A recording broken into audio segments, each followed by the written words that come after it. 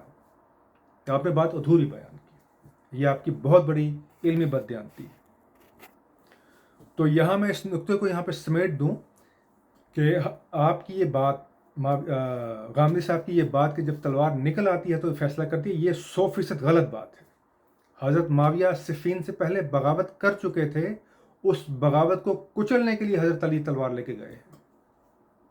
جب آپ کا ایک گورنر آپ کی بات ماننے سے انکار کر دے، اس کو بغاوت کہتے ہیں. اور پھر دیکھیے حضرت ابوبکر صدیق نے جب تلوار اٹھائی، یہ الزام ان پہ کیوں نہیں لگا کہ آپ نے صحابہ کے خلاف تلوار اٹھائی؟ وہ بھی سب صحابہ تھے. لیکن دیکھیے حضرت ابوبکر صدیق نے وہاں پہ کہا کہ اگر کوئی شخص اونٹ کا پاؤں باندھنے کے لیے ایک رسی بھی دیتا تھا، اور اگر وہ مجھے اب نہیں دے گا تو میں اس کے خلاف تلوار اٹھاؤں گا. اور یہاں پہ حضرت معاویہ نے کیا صرف اتنا ہی کیا کہ حضرت علی سے مطالبہ کیا کہ میں تمہارے گورنر کو نہیں مانتا، اور سب سے پہلے تم قاتلین عثمان کا مسئلہ حل کرو. اور یہاں یہ بھی بات آپ کے ذہن نشین رہنی چاہیے کہ حضرت معاویہ کا مطالبہ یہ نہیں تھا کہ قاتلین عثمان کا معاملہ تم پہلے طے کرو. ان کا مطالبہ یہ تھا ان کو میرے حوالے کرو، ان کا حساب میں لوں گا. اس حد تک وہ آگے بڑھ گئے تھے. تو میں یہ کہہ رہا تھا کہ حضرت معاویہ نے تمام خراج جو شام کا تھا وہ دینا بند کر دیا تھا خلیفہ وقت کو. تو حضرت ابوبکر صدیق کا ابھی جو جملہ میں نے آپ کو پڑھ کے سنایا، ایک رسی بھی اگر کوئی نہیں دے گا میں اس کے خلاف بھی تلوار اٹھاؤں گا. اور جو شخص پورے صوبے کا اور سب سے امیر صوبے کا سب سے زیادہ خراج اس صوبے سے آیا کرتا تھا، سب سے سرسبز و شاداب یہ علاقہ تھا، پورے کا پورا خراج دینا بند کر دیا، اس کے خلاف تلوار نہیں اٹھائی جائے گی؟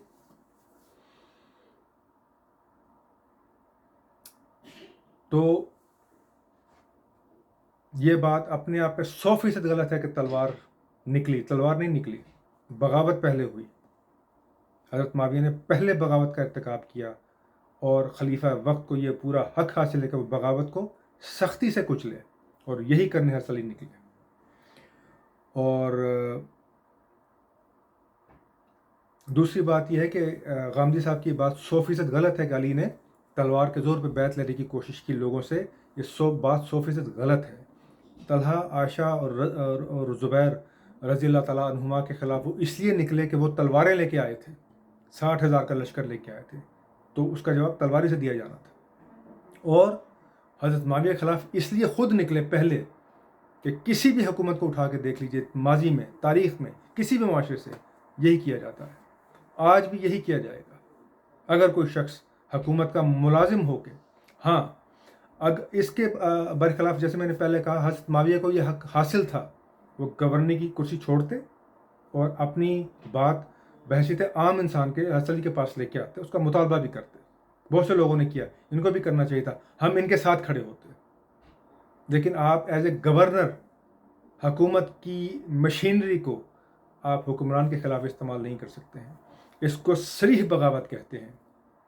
آپ نہیں کہنا چاہتے، نہ کیجئے. اپنا آج حال دیکھیے جو آپ کا آج حال ہے. اگلا نقطہ جو غامدی صاحب نے اس ضمن میں یہ بیان کیا، وہ اتنی تعریفیں کی انہوں نے حضرت معاویہ کی حکومت کی کہ کہا کہ 1 یا 2 واقعے کو چھوڑ کر ہم ان کی کسی بات پہ انگلی نہیں رکھ سکتے. یہ غامدی صاحب نے کہا. لیکن چونکہ انہوں نے ان کی حکومت پہ زیادہ گفتگو نہیں کی، میں بھی نہیں کرتا، کیونکہ اگر میں ان کے کچھ واقعات نکال کے آپ کے سامنے پیش کروں گا تو غامدی صاحب ہو سکتا ہے بڑے آرام سے اٹھا کے سائڈ پہ رکھ دیں، بھائی یہ تو تاریخ ہے، اسٹیبلش اس سے تھوڑی ہے، اس لیے میں وہ جرت نہیں کر رہا.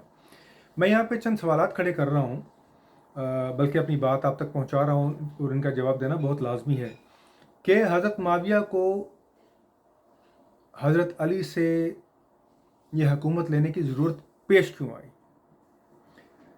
دیکھیے، حضرت حسین کے معاملے میں ہم یہ کہہ سکتے ہیں کہ حضرت حسین یزید سے خوش نہیں تھے. وہ یہ سمجھتے تھے کہ وہ ایک اچھا انسان نہیں ہے. وہ یہ سمجھتے تھے کہ بے شمار کام ایسے ہو رہے ہیں جو شریعت کے خلاف ہیں. یزید سے بہت بہتر لوگ موجود ہیں. یا آگے اس سے بڑھ کے یہ کہا جا سکتا ہے کہ وہ حکومتیں، جیسے آپ پاکستان کی غامدی صاحب بے شمار مثال دیتے ہیں، تو میں بھی اس پاکستان کی مثال ہی دیتا ہوں کہ جب فوج یہ دیکھتی ہے کہ سیاستدان اس قابل نہیں رہے کہ حکومت وہ کریں، یا وہ کچھ ایسے کام کر رہے ہیں جس سے حکومت کو نقصان پہنچ رہا ہے، اور فوج یہ محسوس کرتی ہے کہ ہم آ کے بہتر حکومت چلا سکتے ہیں، تو ٹھیک ہے، ان کی ایک وجہ سمجھ آتی ہے کہ وہ آئے اور انہوں نے آ کے حکومت لے لی. حضرت علی کے وقت میں کوئی ایسی آپ حالت بیان نہیں کر سکتے کہ جس کے لیے کسی بھی دوسرے شخص کو ان کے خلاف تلوار اٹھانے کی ضرورت محسوس ہوتی اور اپنی یہ بات پیش کرنے کی ضرورت محسوس ہوتی کہ میں بھی رہنمائی کا حق رکھتا ہوں. کوئی ایسے حالات پیدا نہیں ہوئے تھے. غامدی صاحب نے بے شمار یہ دفعہ یہ بات کہی کہ جو نظام حضرت عثمان تک آیا وہ صرف مدینہ کی حد تک محدود تھا. حضرت عثمان کے وقت سلطنت جو تھی وہ بہت بڑی ہو گئی تھی، وہ اس بات کی متحمل نہیں ہو سکتی تھی کہ آپ مدینہ سے ہی اب لوگ چنیں اور مدینہ ہی کے لوگ ان کو چنیں، اور ایسے حالات پیدا ہو گئے تھے جس کے بارے میں وہ ایک چھوٹی سی دلیل نہیں دے پائے. میں نے یہ سوال بے شمار دفعہ کیا کہ آپ ہمیں وہ حالات بتائیے کہ سلطنت کے کس حصے میں یہ بات شور اٹھا رہی تھی کہ جو خلیفہ کا انتخاب ہے وہ مدینہ میں نہیں ہونا چاہیے. کس نے یہ بات کی؟ کہاں یہ شور اٹھا؟ بلکہ اس کے برخلاف اگر آپ یہ دیکھیں کہ جو لوگ مغلوب ہو جاتے ہیں، یعنی مسلمان جن علاقوں کو فتح کر رہے تھے، وہ بیچارے تو اپنے حال میں بے حال تھے کہ وہ کبھی ان کی اپنی حکومت تھی، اب ان کی حکومت جاتی رہی اور مسلمانوں کے تسلط میں آ گئے. تو جب اس کی مثال میں آپ کو پاکستان سے دیتا ہوں کہ جب انگریز نے پاکستان کو آزادی دی تو کیا پاکستان کے لوگ اس صورتحال میں تھے کہ وہ یہ مطالبہ کھڑا کرتے کہ برطانیہ میں آئندہ بادشاہ کیسے چنا جائے گا؟ وہ تو بیچارے اپنے مسائل میں گھرے ہوئے تھے. ان کو آزادی نصیب ہوئی تھی، کھانے پینے کے لیے چیزیں نہیں تھیں، حالات خراب تھے. ان کو یہ نہیں پتا تھا ہم نے کیا کرنا ہے، بجائے کہ وہ جو ان کا فاتح تھا اس کو مشورہ دیتے. تو پہلی بات یہ کہ سلطنت میں کسی طرف سے یہ مطالبہ نہیں آیا. اور جو غامدی صاحب نے بڑے دلائل کے ساتھ ہی، دلیل تو خیر انہوں نے کوئی نہیں دی، صرف اس بات کو بڑے مضبوط طریقے سے بار بار کہا کہ وہ لوگ جو پہلے سے خلیفہ منتخب کرتے چلے آئے تھے اب ان کا منتخب کردہ بندہ نہیں مانا جا سکتا تھا. اور مزے کی بات یہ ہے کہ حضرت علی کے خلاف انہی لوگوں نے مسائل کھڑے کیے کہ جو مدینہ کے لوگ تھے، اسی نظام کا حصہ تھے، اور انہی میں سے ایک جب بندے نے جب تلوار کے زور پہ حکومت حاصل کی تو اس کے خلاف تو کوئی بندہ نہیں کھڑا ہوا. تو یہ بات 100% غلط ہے غامدی صاحب کی کہ سلطنت کے حالات کچھ ایسے تھے یا اس بات کو مانا نہیں جا سکتا تھا. 100% یہ بات غلط تھی. حضرت علی کی خلافت کو حضرت معاویہ کے علاوہ سب نے تسلیم کیا تھا، سب نے تسلیم کیا تھا.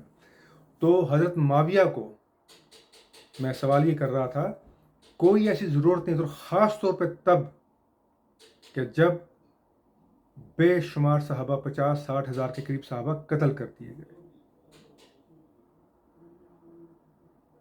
تو اگر ایک طرف یہ صورتحال ہے کہ آپ 50 یا 60 ہزار لوگوں کو قتل کر کے حکومت حاصل کر رہے ہیں اور اس کے بعد آپ بڑی اچھی حکومت چلا رہے ہیں، تو اس بات کا امکان کیوں موجود نہیں تھا کہ وہی لوگ حضرت علی کا ساتھ دیتے اور حکومت اس سے بھی اچھی چلتی اور یہ 60 ہزار صحابہ بھی جان سے نہ جاتے؟ تو یہ بات جو ہے، یہ ہم اس کا میں وہی کہتا ہوں ادھورا ذکر کرتے ہیں تاریخ کا جب بھی ہم کرتے ہیں، اور کافی حد تک ہم اپنے تعصب میں علمی بددیانتی تک چلے جاتے ہیں جب ہم یہ بات بیان کرتے ہیں کہ نہیں، حکومت لی تو ناجائز طریقے سے مگر چلائی بڑے اچھے طریقے سے. تو جو 60 ہزار صحابہ جو مارے گئے